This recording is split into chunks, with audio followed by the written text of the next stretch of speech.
ညနေခင်းရဲ့အလင်းနုနုကပန်းတောင်ကုန်းရဲ့ကမ်းခြေတစ်လျှောက်ကိုမီးအလင်းရောင်လေးတစ်စင်းလိုသားရစေတယ်။ဝေလငါးတောင်ကုန်းကနေဝင်ရောင်ကိုဖုံးအုပ်ထားပြီးပင်လယ်ရေပြင်ပေါ်မှာလိမ္မော်ရောင်နုနုလေးတွေပြန့်နှံ့နေတယ်။တစ်သားတရားပေါ်မှာမိန်းကလေးတစ်ယောက်တိတ်တိတ်လေးရက်နေတယ်။သူမရဲ့စပင်ကိုအနားယူထားသလိုစီးထားတယ်။လေညင်းတိုက်တိုင်းတစ်ခါတလေလှုပ်ရှားသွားတဲ့စပင်အစုံလေးတွေကသူမရဲ့မျက်နှာကိုထိသွားတတ်တယ်။ဒါပေမဲ့သူမအဲ့ဒီနေရာကနေမရွှေ့သွားဘူး။မျက်လုံးတွေကပင်လယ်ထဲကိုပဲအမြဲတမ်းကြည့်နေတယ်။မြို့သားတချို့ကသူမကိုမြင်ဘူးကြတယ်။နေတိုင်းလာနေတာပဲလို့ပြောကြတယ်။ဒါပေမဲ့ဘယ်သူမှသူမနာမည်မသိဘူး။သူမလည်းမပြောဘူး။ပင်လယ်လိုင်းတစ်လုံးကကမ်းခြေကိုတိုက်သွားတဲ့အခါသူမမျက်လုံးထဲမှာမမြင်နိုင်တဲ့အမှတ်တရတစ်ခုပြန်ထွက်လာတယ်။တနေ့အဲ့ဒီပင်လယ်ကနေသူချစ်ရသူကိုခေါ်သွားခဲ့တယ်။မကြခင်ပြန်လာခဲ့မယ်လို့ပြုံးပြီးပြောခဲ့တဲ့သူ့တန်ကလေထဲမှာတောင်တဲတဲကွဲကွဲနားတဲ့လှည့်ပတ်နေတယ်လို့ခံစားရတယ်။သူမယုံကြည်တယ်။နေ့တိုင်းအချိန်တိုင်းဒီနေရာမှာပဲသူပြန်လာမဲ့အချိန်ကိုစောင့်နေတယ်။လူတွေကပြောကြတယ်။သူမပြန်လာနိုင်တော့ဘူးလို့ဒါပေမဲ့သူမအတွက်တော့ဂတိဆိုတာပင်လယ်ထက်ပိုပြီးလှိုင်းထန်တယ်။တနေ့တရားအောက်ကရေပြင်နားမှာငါးမြတံတစ်ခုလှုပ်ရှားတန်ကြားရတယ်။သူမလှမ်းမကြည့်ပါဘူး။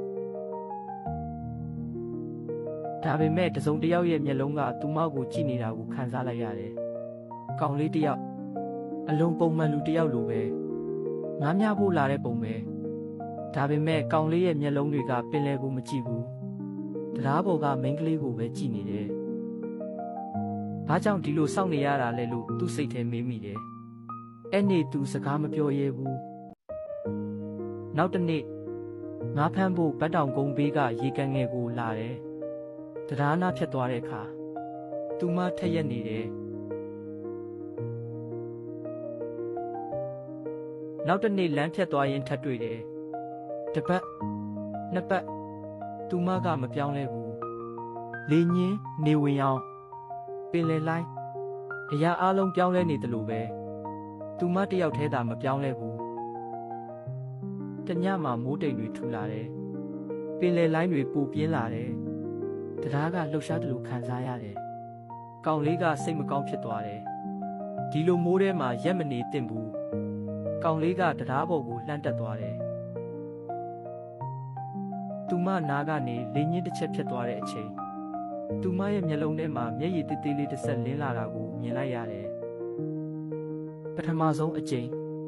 သူမကပင်လယ်မကြည့်တော့ဘူး။သူမရဲ့အတန်ကတိုးတိုးလေးထွက်လာတယ်။ဒီနေ့လေသူပြန်မလာဘူး။အဲ့စကားကိုကြားလိုက်တဲ့အချိန်ကောင်လေးရဲ့နှလုံးသားထဲမှာမတိမတာနာကျင်မှုတစ်ခုပေါ်ပေါက်လာတယ်။သူမစောင့်နေတဲ့သူဟာသူမရဲ့အလင်းဖြစ်နေစေဆိုတာသိလိုက်ရတယ်။ဒါပေမဲ့သူမနာမှာတိတ်တိတ်လေးရက်နေတဲ့သူတယောက်ရှိနေပြီဆိုတာကိုသူမမသိသေးဘူး။ပင်လယ်ရေပြင်ပေါ်မှာမီးလုံးတစ်ခုမျက်မှောက်တစ်ခါလင်းတယ်လို့ဖြစ်ပြီးပျောက်သွားတယ်။သူမမျက်လုံးတွေပြန်လင်းလာတယ်။သူပြန်လာပြီလား။ဒါပေမဲ့ဘာမှမရှိဘူး။အဲ့အချိန်မှာကောင်လေးရဲ့စိတ်ထဲမှာဆုံးဖြတ်ချက်တစ်ခုပေါ်ပေါက်လာတယ်။သူမအကြောင်းမသိရင်တောင်သူမစောင့်နေတဲ့အချိန်တစ်ခုလုံးကိုငါတိတ်တိတ်လေးကာကွယ်မယ်။လေညင်းလေးကတရားပေါ်ကိုဖြတ်သွားခဲ့တယ်။သူမမသိလိုက်တာကချစ်ချင်းတစ်ခု။အဲ့ဒီနေ့ကစတင်ပေါက်ဖွားသွားခဲ့တယ်ဆိုတာပါပဲ။ကြည့်ရှုမှုအတွက်ကျေးဇူးတင်ပါတယ်။နောက်လာမယ့်အပိုင်းတစ်တွေဆက်ကြည့်ဖို့ကျွန်တော်ကို follow လုပ်ခဲ့ပေးပါ။